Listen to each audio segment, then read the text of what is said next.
buenos días. Soy Oriana Paolini, residente de primer año en TCA Laboratorio, y en esta oportunidad les voy a hablar sobre macroenzimas.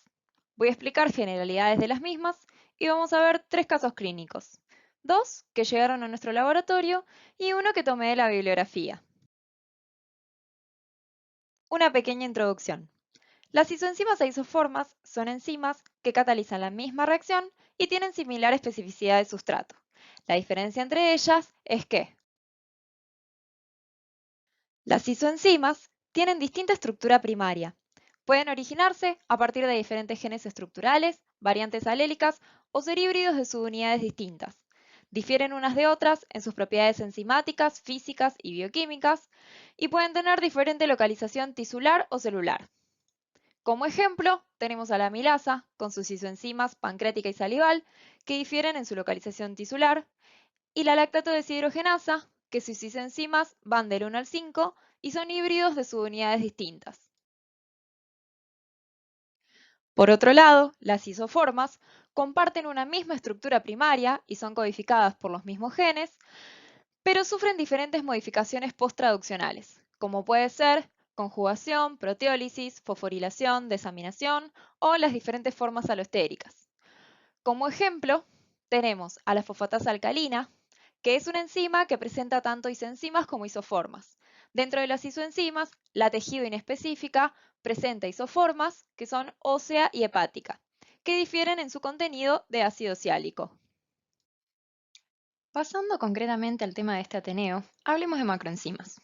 Son complejos formados por la enzima unida a otra molécula. Esto provoca que su peso molecular sea elevado y, como consecuencia, disminuye su aclaramiento renal. Entonces esto genera que se prolongue su vida media y, como conservan actividad enzimática, se evidencia un aumento de dicha enzima en suero. Es importante destacar que ese aumento de actividad se debe a la prolongación de la vida media y no a una mayor liberación de la enzima desde los tejidos, como ocurre en patologías. En la actualidad, no existe evidencia de que las macroenzimas produzcan una enfermedad por sí mismas ni precisen un tratamiento específico. Sí podrían ser una manifestación de la patología de base. Es por estas razones que la importancia de su estudio recae en que no detectar su presencia puede llevar a errores en el diagnóstico o a la realización de pruebas innecesarias. Se distinguen dos tipos de macroenzimas. Las de tipo 1 están formadas por la enzima unida a anticuerpos, que en general son de tipo IgG o IgA. Las de tipo 2 están formadas por la enzima unida a otro tipo de molécula no inmunoglobulínica. Pueden ser medicamentos, otras proteínas, lípidos o incluso agregados de la propia enzima. Respecto a las macroenzimas de tipo 1, la causa por la que se forman estos complejos aún no se ha dilucidado, pero se postula una desregulación de la tolerancia inmune que llevaría a la unión de las inmunoglobulinas. Esta teoría surgió por una asociación con patologías autoinmunes. También existe una asociación con otras condiciones como distintos tipos de cáncer.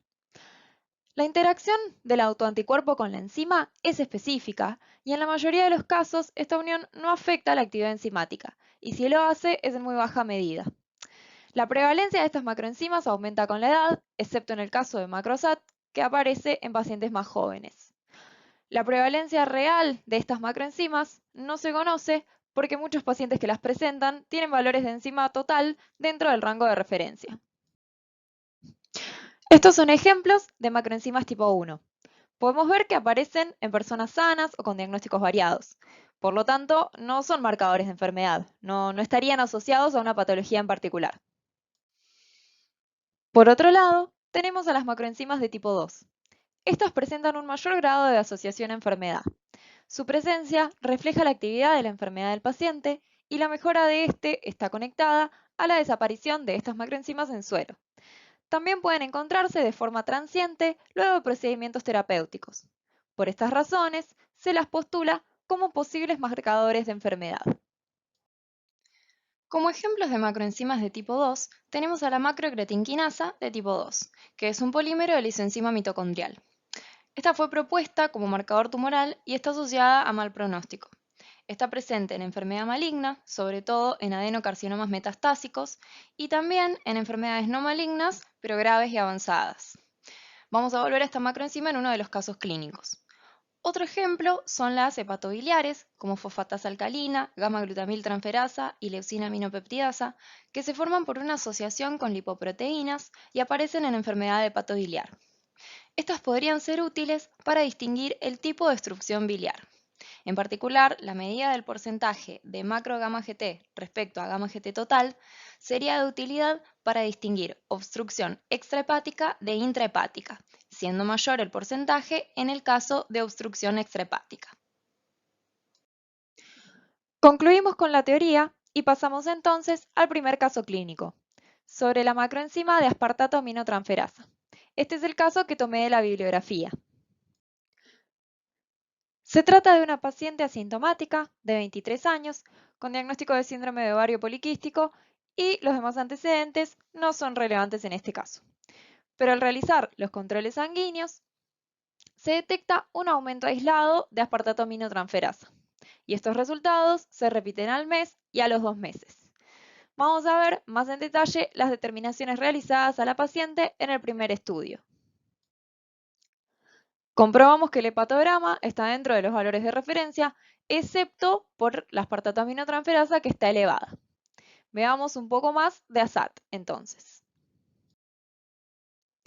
La aspartato aminotransferasa es una enzima que se encuentra en hígado, músculo esquelético, riñón, músculo cardíaco y eritrocitos. Cuando se encuentra elevada, lo primero en que pensamos es en patología hepática y en segundo lugar en patología del músculo esquelético.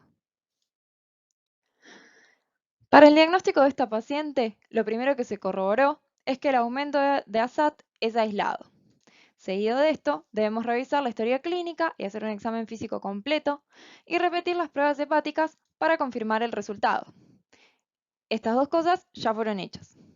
Y se continúa el estudio con pruebas adicionales para descartar etiología hepática e investigar las causas extrahepáticas. Dentro de esas posibles causas está la presencia de macroenzima.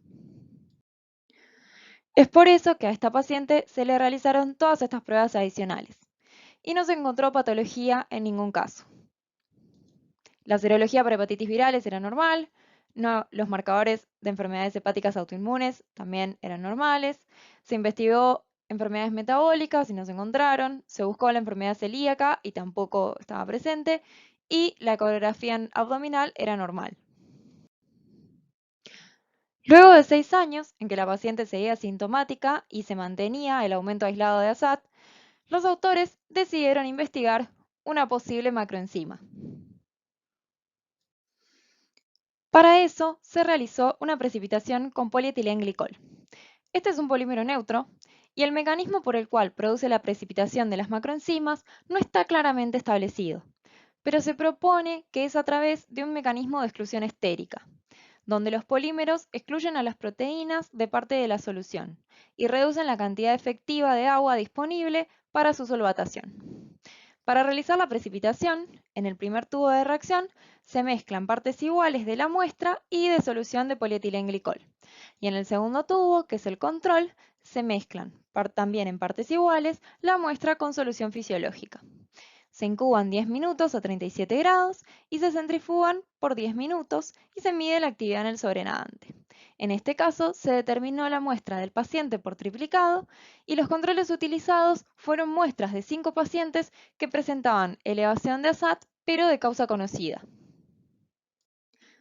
En esta tabla les presento los resultados de esas determinaciones y podemos ver que la actividad enzimática en el precipitado es mucho mayor en el caso del paciente comparado con el caso de las muestras control. ¿Y cómo se interpretan estos resultados?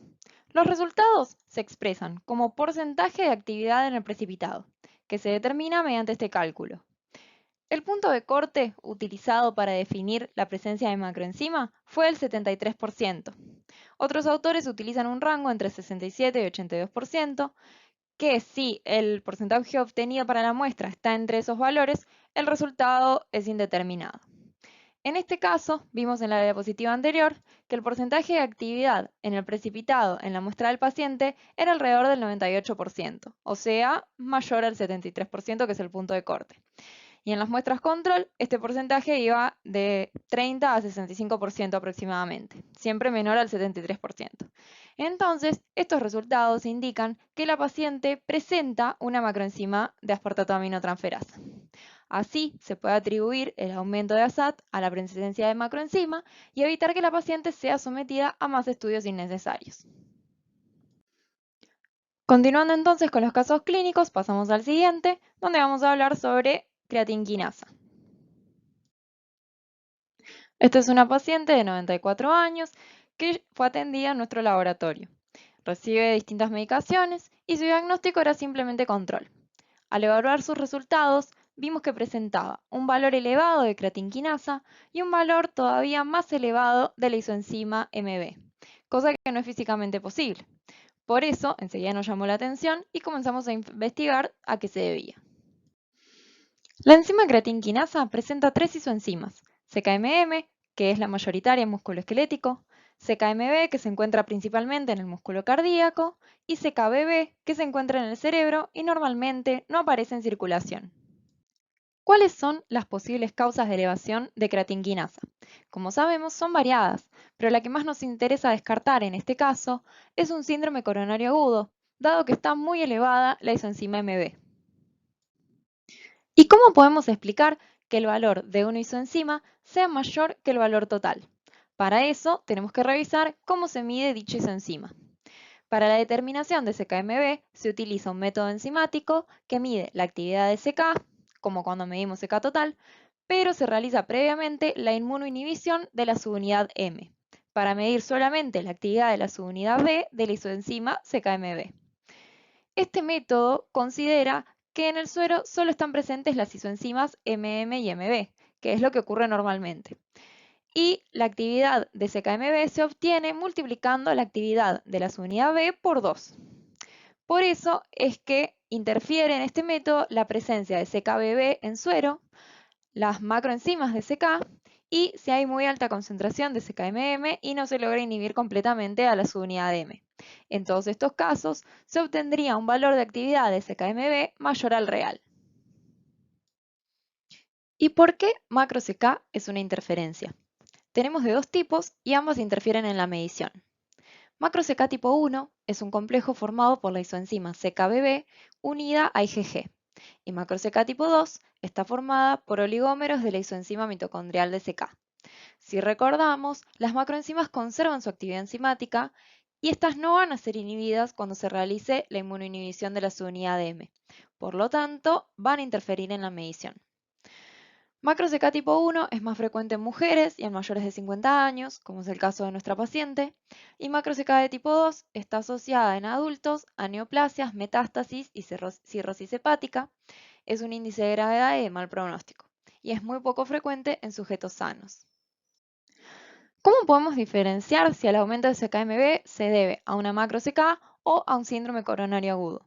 Se podrían medir troponinas que tienen mejor correlación con el síndrome coronario agudo, pero si no disponemos de dicha medición, estas cosas que vamos a ver nos pueden ayudar a diferenciar.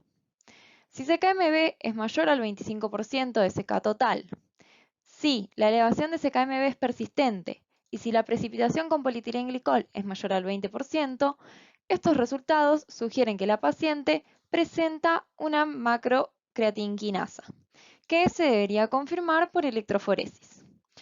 En un síndrome coronario agudo, el valor de CKMB representa entre el 6 y el 14% de CK total, y aparte desciende rápidamente ya que su día media es de 12 horas. En este caso, sabemos que CKMB es mayor al 25% de CK total. No conocemos si la elevación de CKMB es persistente porque no disponemos de los antecedentes y podemos realizar la precipitación con polietilenglicol. Esta precipitación se realiza de la misma manera que expliqué en el caso anterior y los resultados que obtuvimos son los siguientes. En el suero sin diluir, la actividad de CK estaba elevada y la de CKMB estaba todavía más elevada. En el suero diluido al medio, que sería el control, se observan actividades de aproximadamente la mitad en ambos casos, y en el sobrenadante, luego de la precipitación, las actividades son mucho menores. Se calcula entonces el porcentaje de actividad en el precipitado y obtenemos valores altos tanto para CK total como para CKMB. Es decir, que precipitó un alto porcentaje de la enzima, lo que apoya la presencia de una macroenzima. Para confirmar este resultado, en el caso de creatinquinasa, se debe hacer una electroforesis, que también nos permite saber si se trata de la macroenzima de tipo 1 o de tipo 2, ya que muestran diferente movilidad. Nosotros no realizamos esta determinación en el laboratorio porque no contamos con la metodología necesaria, pero se habló con la médica a cargo para alertar de la probable presencia de una macroenzima en la paciente. La electroforesis se realiza en gel de agarose a pH alcalino y se revela usando un sustrato cromogénico para medir la actividad de CK en cada banda. CKBB es la más anódica y CKMM la más catódica. CKMB tiene una movilidad intermedia. Y en el caso de que la paciente presente la macro CK de tipo 1, en esta muestra se vería una movilidad entre CKMM y CKMB. En cambio, macro CK de tipo 2 corre muy cerca de CKMM, pudiéndose solapar las bandas, pero es aún más catódica. A modo de conclusión de este caso clínico, quiero resaltar que las macroenzimas de creatinquinasa deben ser investigadas cuando exista un aumento persistente e inexplicable de CK o de CKMB. El hallazgo de macro CK tipo 1 previene la realización de estudios innecesarios en busca de patología cardíaca o neuromuscular y también evitaría, por ejemplo, la suspensión del tratamiento con estatinas que pueden elevar a CK por daño muscular.